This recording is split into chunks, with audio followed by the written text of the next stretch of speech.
नमस्कार, news nation पर champions की जंग देख रहे हैं आप। मैं हूं आपके साथ चिराग सुखीजा, मेरे साथ अंकिता मिश्रा मौजूद है। 22 मार्च से आईपीएल 2024 का आगाज होने जा रहा है। पहला ही मुकाबला दो बड़ी टीमों के बीच खेला जाएगा। यह मुकाबला है महेंद्र सिंह धोनी बनाम फाफ डुप्लेसी, या यूं भी कह सकते हैं कि धोनी वर्सेस कोहली के बीच यह मुकाबला होने वाला है। अब हमने चेन्नई के ऊपर तो पूरे स्क्वाड का एनालिसिस किया था, जिसकी वीडियो आप हमारे चैनल पर देख सकते हैं।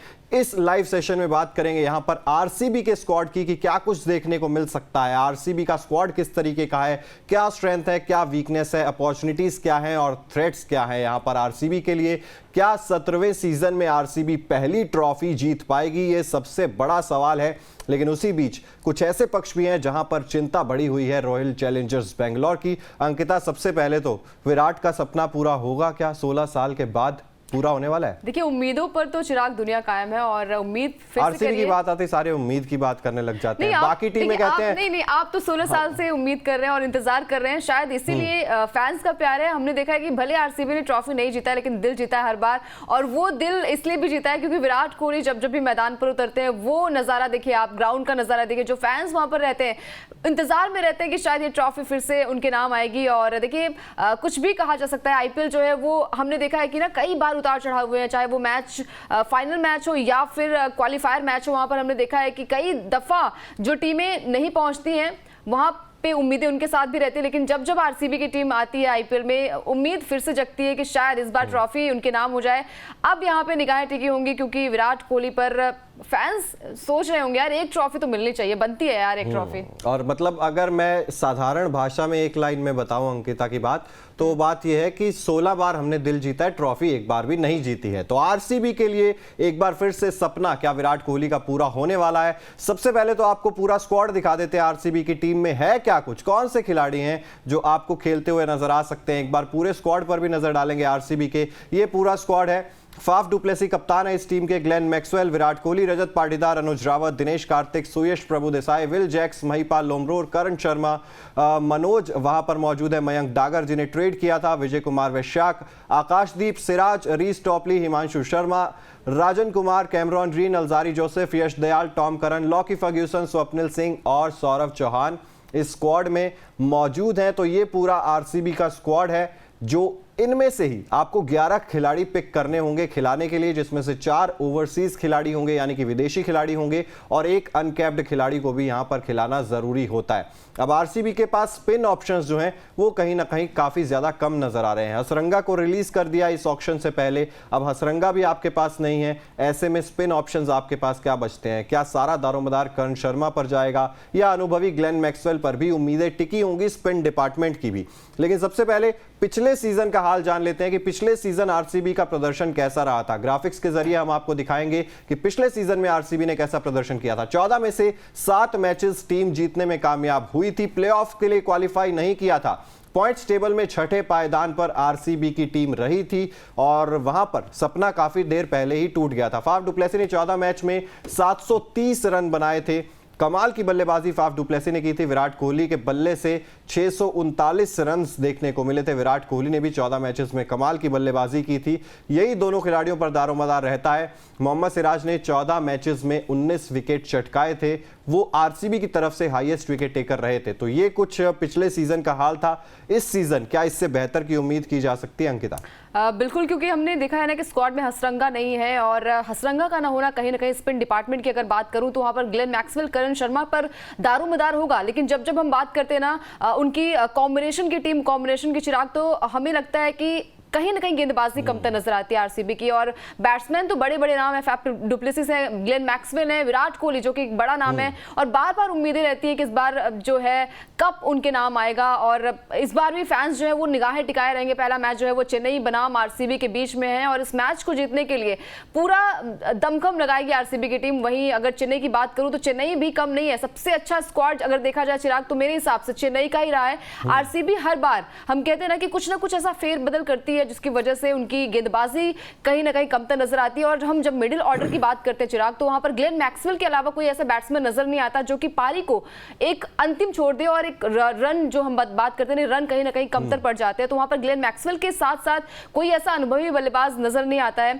तो गेंदबाजी पर ध्यान देने की जरूरत है, और गेंदबाजी ही कहीं ना कहीं आरसीबी की थोड़ी सी कमतर नजर बिल्कुल। और क्योंकि देखिए आरसीबी को ज्यादातर मुकाबले बेंगलोर में खेलने होते हैं, 14 में से 7 मैचेस बेंगलुरु के एम चिन्नास्वामी स्टेडियम में खेले जाते हैं। मैदान छोटा है वहां पर, और जो टीम चेज कर रही होती है उसके लिए काफी ज्यादा आसान हो जाता है टारगेट्स। और आरसीबी की गेंदबाजी में वो मोहम्मद सिराज शुरुआत में 2 ओवर्स डाल देंगे, डेथ गेंदबाजी एक समस्या रही है। हालांकि इस बार हर्षल पटेल को भी रिलीज कर दिया गया है, हसरंगा को भी रिलीज कर दिया गया है, कुछ नए चेहरे भी देखने को मिल रहे हैं, जिसमें अलजारी जोसेफ का नाम शामिल है, यश दयाल को यहां पर चांस दिया गया है, आकाशदीप पहले भी मौजूद थे आरसीबी के खेमे में, उनको भी कुछ गेम टाइम जरूर मिला था पिछले सीजन में। तो ऐसे में सबसे पहले बात करते हैं स्ट्रेंथ्स की। स्ट्रेंथ इस टीम की हमेशा से ही बल्लेबाजी रही है, केजीएफ हम कहते हैं। केजीएफ में नाम आता है कोहली का, ग्लेन मैक्सवेल का और फाफ डुप्लेसी का। ये जो टॉप के 3 बैटर्स हैं टीम के पास, इन्हीं से ही उम्मीद रहती है ना अंकिता हर बार की ये रन्स बना देंगे। फिर मिडिल ऑर्डर में टीम कहीं ना कहीं स्ट्रगल करती हुई नजर आती है। इस बार भी उम्मीद रहेगी कि फाफ डुप्लेसी और विराट कोहली ओपनिंग में ऐसा कुछ कर दें, 100-150 रन की पार्टनरशिप दे दे, ताकि फिर आपके पास कम से कम 200-220 रन हो चिन्नास्वामी के मैदान पर टारगेट को बचाने के लिए। बिल्कुल, आपने कहा कि केजीएफ है, और आप अगर बैटिंग की बात करते हैं तो बॉलिंग की भी बात करनी जरूरी है। चिराग, आपने कहा केजीएफ है, वो 3 बल्लेबाज कब तक आपका साथ देंगे? हम कहते हैं ना कि कभी दिन नहीं होता, क्या पता विराट कोहली पहले आउट हो जाएं या फिर ग्लेन मैक्सवेल आउट हो जाएं। हर बार हम कहते हैं ना मैच को पारी को अंत तक कोई भी बल्लेबाज नहीं संभाल सकता। तो देखिए केजीएफ तो है, लेकिन इनके पास बॉलिंग अनुभव की बहुत कमी है, हसरंगा नहीं है इनके पास। तो स्पिन डिपार्टमेंट में ग्लेन मैक्सवेल किस तरीके से गेंदबाजी करते हैं, करण शर्मा किस तरीके से गेंदबाजी करते हैं। देखिए सिराज तो है, लेकिन सारा दारोमदार हम सिराज पर नहीं डाल सकते। बाकी जैसे हम बात करते हैं ना, आपने कहा कि अब चेन्नई में पहला मुकाबला है, वहां पर किस तरीके से गेंदबाजी होती है। चलिए, बल्लेबाजी का अनुभव तो है, आपके पास केजीएफ है, विराट कोहली है, ग्लेन मैक्सवेल है, फैफ डुप्लेसिस है, जो कि अच्छी बल्लेबाजी करते हैं। लेकिन जब भी हम मिडिल ऑर्डर की बात करते हैं चिराग, तो वो टीम कॉम्बिनेशन कहीं ना कहीं मिस होती है आरसीबी की ओर से, और यहीं पर मात खा जाते हैं वो। हर बार हमने देखा है कि फाइनल में पहुंचकर, क्वालिफायर मैच में पहुंचकर हर बार चिराग वो दिल टूटता है। शायद आप बेहतर समझ रहे होंगे, क्योंकि 16 साल से वो खिताब जो है वो आपके टीम को नहीं मिला है, और इस बार उम्मीद के साथ फिर से आरसीबी फैंस आएंगे और चिराग एक बार फिर से, अब देखिए दिल टूटता है या फिर दिल जुड़ता है ये देखने वाली बात होगी, लेकिन उम्मीद यही है कि आरसीबी इस बार कुछ अच्छा प्रदर्शन करके दिखाएगी। लेकिन वही बात आ जाती है ना मिडिल ऑर्डर पर। अब यहाँ पर ये भी चीज देखनी होगी, ग्लेन मैक्सवेल नंबर 4 पर बल्लेबाजी करने उतरेंगे या नहीं। सबसे पहले प्रोबेबल 11 देख लेते हैं, संभावित प्लेइंग 11 कैसी हो सकती है आरसीबी की इस सीजन के लिए या शुरुआती कुछ मैचेस के लिए। तो फाफ डुप्लेसी आपकी स्क्रीन पर इस वक्त आ चुके हैं, और उनके साथ आए हैं 11 नाम। ये 11 नाम, क्या यही नाम खेलते हुए नजर आएंगे? इसमें से एक आप देख सकते हैं, शायद वो खेलते हुए नजर आए जो इंपैक्ट प्लेयर के रूप में भी खेलते हुए नजर आ सकते हैं। तो Faf du Plessis, Virat Kohli, Rajat Patidar number 3 पर, क्या यहां पर नंबर 3 पर ही उनको मौका दिया जाएगा? इसके अलावा कैमरॉन ग्रीन, इनको ट्रेड किया है 17.5 करोड़ रुपए में, मुंबई से लाया गया है बेंगलुरु। इन पर भी दारोमदार रहेगा, गेंदबाजी में भी बल्लेबाजी में भी। दिनेश कार्तिक को रिटेन किया गया है, शायद उनका आखिरी सीजन हो सकता है, महिपाल लोमरोड हैं। इसके अलावा दिनेश कार्तिक का नाम हम पहले लिख चुके हैं। तो अलजारी जोसेफ, करण शर्मा, सिराज यहां पर मौजूद है, और यश दयाल, आकाशदीप में से कोई एक खेलता हुआ नजर आ सकता है। तो यहां पर सबसे पहला सवाल तो यही बनेगा ना कि कैमरॉन ग्रीन आपके पास वो एक मौजूद है ऑलराउंडर के रूप में, लेकिन दूसरी बार जब आप देखते हैं तो मोहम्मद सिराज, आकाशदीप इस टीम में मौजूद है, विजय कुमार वैशाख भी इस टीम में मौजूद हैं। तो वहां पर कहीं ना कहीं देखना होगा कि क्या कॉम्बिनेशन टीम खिलाती है, किस कॉम्बिनेशन के साथ टीम जाती है। बिल्कुल। और रजत पाटीदार पे सवाल है, पहला सवाल तो रजत पाटीदार पे ही रहेगा, क्योंकि इंडिया इंग्लैंड सीरीज में बुरी तरीके से फ्लॉप हो गए थे। क्या आरसीबी की तरफ से आईपीएल में बल्ला चलता हुआ दिखाई देगा या नहीं, ये बड़ा सवाल है। बिल्कुल, रजत पाटीदार पर बात करना इसलिए भी इंपॉर्टेंट है क्योंकि डेब्यू मैच उनका था इंग्लैंड के खिलाफ, वहां पर भी उनका बल्ला नहीं चला था। आप देखिए आईपीएल में किस तरीके से विराट की टीम में किस तरीके से वो प्रदर्शन करते हैं, लेकिन कैमरन ग्रीन जो कि मुंबई इंडियंस से आए हैं बेंगलुरु, और बेंगलुरु में किस तरीके से प्रदर्शन करते हैं, क्योंकि मुंबई में कुछ खास चिराग प्रदर्शन उनका था नहीं। तो देखिए 17 करोड़ रुपए में वो टीम के साथ जुड़े हैं, तो किस तरीके से उनका यहां पर योगदान रहता है, क्योंकि आरसीबी टीम के पास कहीं ना कहीं अभी भी गेंदबाजी में हम कहते हैं ना कि चलिए बल्लेबाजी उनकी कमाल की है। फैफ डुप्लेसिस हैं, ग्लेन मैक्सवेल जो कि वर्ल्ड कप में कमाल का प्रदर्शन उनका था, और अफगानिस्तान के खिलाफ जो मैच था 200 से ज्यादा रन बनाए थे ग्लेन मैक्सवेल ने। तो देखिए फॉर्मेट अलग था, लेकिन फिर भी ग्लेन मैक्सवेल एक बार अगर टिक जाते हैं तो सबके छक्के छुड़ा देते हैं। इसके अलावा विराट कोहली भी उनकी टीम में शामिल है। विराट कोहली भले ही मैं कहती हूँ हूँ ना कि जब वो आते हैं ना, उनका स्टाइल ऐसा होता है कि शायद सामने वाली टीम थोड़ी सी डर जाती है। हर बार हमने मैच में देखा है कि विराट कोहली टिक कर जब भी बल्लेबाजी करते हैं तो मैच वो जीत ही जाते हैं। अब यहाँ पर सबसे ज्यादा जो इंपॉर्टेंट होगा चिराग की गेंदबाजी किस तरीके से आरसीबी की होती है, क्योंकि गेंदबाजी में थोड़ा सा मात खा जाते हैं। हसरंगा भी उनके पास नहीं है, हर्षल पटेल भी नहीं है, क्योंकि हम कहते हैं ना थोड़ा सा अगर एक्सपीरियंस होता है गेंदबाजी में भी तो टीम कहीं ना कहीं रिलैक्स नजर आती है। लेकिन अगर आप नए बल्लेबाजों को, नए गेंदबाजों को खिलाएंगे, थोड़ा प्रेशर भी रहेगा और कॉम्बिनेशन भी थोड़ा सा वहां पर बिगड़ जाता है। तो मेरे हिसाब से यहाँ पर गेंदबाजी पर ध्यान देने की जरूरत है। इसके अलावा केजीएफ आपने बात की, किस तरीके से यहाँ पर उस तरीके से रोल निभाते हैं मैक्सवेल अच्छी बल्लेबाजी भी कर लेते हैं, गेंदबाजी भी कर लेते हैं। आपको क्या लगता है, पहला मैच है, पहले मैच में ऑब्वियसली आप आरसीबी को सपोर्ट कर रहे हैं, तो क्या लग रहा है कि चेन्नई से कमतर है आरसीबी की थोड़ी मजबूत नजर आ रही है? देखिए, अगर चेन्नई में अगर आप खेलते हैं तो डेफिनेटली चेन्नई किसी भी टीम से ज्यादा स्ट्रांग नजर आते हैं, क्योंकि मैं पहले भी ये बात बोल चुका हूं कि महेंद्र सिंह धोनी चप्पा चप्पा जानते हैं चेपॉक का।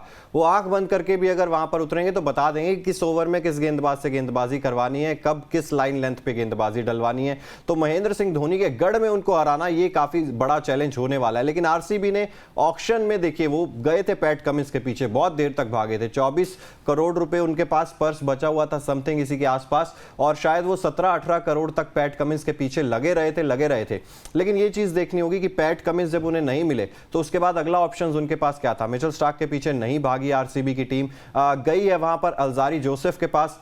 अल्जारी जोसेफ, यश दयाल, अब इस तरीके के गेंदबाज अगर आप खिलाते हैं चेन्नई, माफ कीजिए, बेंगलोर के मैदान पर, क्योंकि 7 मैचेस आपको वहां पर खेलने हैं, तो आपके लिए कहीं ना कहीं दिक्कत हो जाएगी, क्योंकि छोटा मैदान है और यहां पर आपको ऐसे गेंदबाज चाहिए जो आपके लिए डेथ में अच्छी गेंदबाजी कर सके। अब डेथ में कौन से ऐसे गेंदबाज हैं आरसीबी के पास जो अच्छी गेंदबाजी कर सकते हैं? यहां पर आपके सामने नाम तो दिखाई दे रहे हैं। मैं कमेंट सेक्शन में आपसे पूछना चाहता हूं कि मोहम्मद सिराज को अगर आप हटा दें, या मोहम्मद सिराज अगर शुरुआत में 3 ओवर्स कर देते हैं अच्छी गेंदबाजी, क्योंकि नई गेंद के साथ हमने एशिया कप में भी देखा, वर्ल्ड कप में भी देखा कि मोहम्मद सिराज काफी अच्छी गेंदबाजी करते हैं। तो अगर पावर प्ले में सिराज के 3 ओवर निकल जाते हैं तो डेथ में गेंदबाजी कौन करेगा? क्या कैमरॉन ग्रीन पर जाएगी बात, अल्जारी जोसेफ पर बात जाएगी? यश दयाल को तो शायद आप भूल जाएंगे, क्योंकि रिंकू सिंह ने 5 छक्के ऑलरेडी उनका मार के शायद कॉन्फिडेंस वो 4-5 साल के लिए कम कर दिया, मुझे लग रहा है ऐसा। तो यहां पर आपके पास डेथ गेंदबाजी एक बार फिर से समस्या बनेगी। वहां पर हर्षल पटेल थे, वो 2021 या 22 का सीजन अच्छा गया था, लेकिन उसके बाद जो सीजन था उसमें काफी ज्यादा रन्स उनको पड़ते हुए दिखाई दिए थे। वेरिएशंस किस गेंदबाज के पास अच्छी हैं? लॉकी फर्ग्यूसन आप ज्यादा खिला नहीं सकते, क्योंकि आपको 3 तो ऊपर से बैटर्स ही खिलाने पड़ेंगे। फाफ डु प्लेसी आपको खिलाना जरूरी है, आपको ग्लेन मैक्सवेल भी खिलाना जरूरी है ओवरसीज प्लेयर्स की अगर हम बात करें। और इसके अलावा आप कैमरॉन ग्रीन को अगर 17.5 करोड़ रुपए में लेकर आए हो तो आप उन्हें भी जरूर खिलाओगे ही। तो फिर ऐसे में डेथ गेंदबाजी का जिम्मा किस पर आएगा? ये अंकिता सबसे बड़ा सवाल है, दर्शकों से भी है, आपसे भी है। देखिए, सबसे बड़ा सवाल तो है ही, क्योंकि सिराज को अगर हटा दिया जाए तो कोई ऐसा एक्सपीरियंस हम कहेंगे ना कि गेंदबाजी में नहीं है। डेथ ओवर्स में खासकर हमने देखा है कि प्रेशर में टीम रहती है, और जब भी प्रेशर में टीम रहती है, आपने देखा होगा यश दयाल, जो कि रिंकू सिंह ने उन्हें 5 छक्के लगाए थे, और देखिए वो मैच काफी एक तरफा नजर आ रहा था। ये लग रहा था कि शायद गुजरात जो है वो जीत जाएगा, लेकिन जिस तरीके से रिंकू सिंह का वहां पर धमाल देखने को मिला, एक ऐसा बल्लेबाज मिला इंडिया को जो कि देखिए डरता नहीं है। और हमने देखा है कि रिंकू सिंह जब फॉर्म में आ जाते हैं, जब भी हमने देखा है कि डेथ ओवर्स की बात आती है, तब हम मैच को बदलते हुए देखते हैं। 17-18वें ओवर में चिराग हर बार मैच बदलता है। इस बार कैमरन ग्रीन को आपने मुंबई से उठाया है और एक अच्छी खासी रकम में आपने उठाया, तो कहीं ना कहीं दारोमदार उन पर भी रहेगा। और हम तो 220 रन बना के भी सेफ नहीं महसूस करती है ना आरसीबी। तो आरसीबी 230 बना ले तब भी लगता है कि ये बॉलर्स चेज करवा देंगे। तो गेंदबाजी हमेशा से ही समस्या रही है, और उसका समाधान करने के लिए शायद ऑक्शन में इतना कुछ किया भी नहीं गया है। शायद थोड़े से बेटर पिक ऑप्शंस निकाले जा सकते थे यहां पर, लेकिन ऐसा नहीं हुआ। लेकिन एक और चीज यहां पर गौर करने वाली बात है आरसीबी खेमे में, कि संजय बांगर जो इस टीम के कोच थे, उनका जो कार्यकाल था, या हम कहें कि उनका जो काम था वो खत्म हो गया। आरसीबी के खेमे से अलग हो गए संजय बांगर, लेकिन अब आए हैं एंडी फ्लार। अब एंडी फ्लार वो जाने जाते हैं ट्रॉफीज आपके खेमे में लाने के लिए। तो यहां पर क्या कोच की भी अहम भूमिका रहने वाली है? एंडी फ्लार आएंगे तो कहीं ना कहीं टीम का जो माहौल है, ड्रेसिंग रूम का माहौल है, क्योंकि खिलाड़ी यही है, टैलेंट सबके पास है। अगर आप इतने बड़े मंच तक पहुंच रहे हैं तो डेफिनेटली आपके पास वो टैलेंट है। क्या उस टैलेंट को एंडी फ्लार निकाल कर ला सकते हैं इन खिलाड़ियों के अंदर से? देखिए, कोशिश तो यही रहेगी, हर टीम के कोच की यही कोशिश होती है चिराग की मैच को वो ट्रॉफी जीते। और आरसीबी एक ऐसी टीम है जो हर बार हमने देखा है कि दिल तोड़ती है और जुड़ भी जाते हैं फैंस के दिल, क्योंकि हर बार फैन फॉलोइंग आप छोड़ दीजिए, फैन फॉलोइंग के मामले में कोई टक्कर नहीं है। देखिए, फैन फॉलोइंग की बात होनी भी चाहिए, क्योंकि हम कहते हैं ना कि जब भी चिराग हमने देखा है कि मैच भले वो हार जाती है आरसीबी की टीम, लेकिन फिर से वो फैंस आते हैं उम्मीद के साथ कि भाई इस बार शायद ये कप जो है वो हमारी टीम को मिलेगा। और ये ट्रिब्यूट होगा विराट कोहली को भी, क्योंकि 2008 से आईपीएल खेल रहे हैं और एक ही टीम के साथ वो जुड़े हैं, तो उससे एक लगाव भी हो जाता है। लेकिन कोच को यही ध्यान रखना होगा कि किस तरीके से आप टीम कॉम्बिनेशन और किस तरीके से आपकी गेंदबाजी, क्योंकि आपको पता है कि आपकी वीकलिंग्स क्या है चिराग की। यहाँ पर गेंदबाजी अगर आपकी अच्छी नहीं है, डेथ ओवर्स में कौन गेंदबाजी करेगा, बल्लेबाजी चलिए आपकी कमाल की, आपके पास 3 अच्छे प्लेयर्स हैं। उसके अलावा देखिए यहाँ पर आपके पास कैमरन ग्रीन को आपको लाया गया है, तो कैमरन ग्रीन किस तरीके से टीम में साथ देते हैं, आप कहाँ पर वो गेंदबाजी करते हैं और कितनी गेंदबाजी करते हैं, क्योंकि ऑलराउंडर के तौर पर आपने उन्हें खरीदा है। इसके अलावा मोहम्मद सिराज को अगर हटा दिया जाए तो आकाशदीप पर भी नजरें होंगी। आकाशदीप भी देखिए आरसीबी के लिए खेलते हैं, लेकिन डेब्यू भी कर चुके हैं और डेब्यू मैच में देखिए 3 विकेट उन्होंने चटकाए थे अपने पहली पारी में, तो उन पर भी निगाहें रहेंगी। यश दयाल खेलेंगे या नहीं खेलेंगे ये बड़ा सवाल इसलिए भी होगा क्योंकि देखिए पिछले साल रिंकू सिंह ने 5 छक्के लगाकर उनका कॉन्फिडेंस तोड़ दिया था और निगाहें भी सबकी ज्यादा उन पर चली गई थी चिराग। बिल्कुल, और यश दयाल खेलेंगे या नहीं खेलेंगे ये बात की चीज़ है, लेकिन सबसे पहले तो यही सोच में पड़ेंगे कप्तान फाफ डुप्लेसी कि किसको खिलाएं और किसको ना खिलाएं। टॉप ऑर्डर में क्या रजत पाटीदार को वहां पर जगह दी जाएगी या मिडल ऑर्डर में जगह दी जाएगी, महिपाल लोमरोर का इस टीम में क्या रोल होने वाला है। इसके अलावा वो जो हमने साउथ अफ्रीका लीग देखी थी वहां पर खुद का फाफ डुप्लेसी का बल्ला ही नहीं चल पा रहा था, तो फाफ डुप्लेसी की भी जो फॉर्म है वो भी कहीं ना कहीं चिंता का कारण आरसीबी के लिए जरूर रहने वाला है। लेकिन फैंस यही उम्मीद करेंगे कि आईपीएल में वापस आ जाए फाफ डुप्लेसी की वो फॉर्म है, इसलिए यहां पर केजीएफ जो है कम से कम वो मजबूत रहने की उम्मीद रहेगी। चलिए फिलहाल आप कमेंट बॉक्स में बताइए आपके हिसाब से आरसीबी क्या चेन्नई के खिलाफ पहला मुकाबला 22 मार्च को जीतने वाली है या फिर नहीं। इसके अलावा अगर अभी तक आपने सब्सक्राइब नहीं किया है न्यूज नेशन को तो जल्द से जल्द सब्सक्राइब भी कर दीजिए, साथ ही बेल आइकन जरूर प्रेस कर दीजिए ताकि देश और दुनिया से जुड़ी हर खबर सबसे पहले आप तक पहुंचे। देखते रहिए न्यूज नेशन।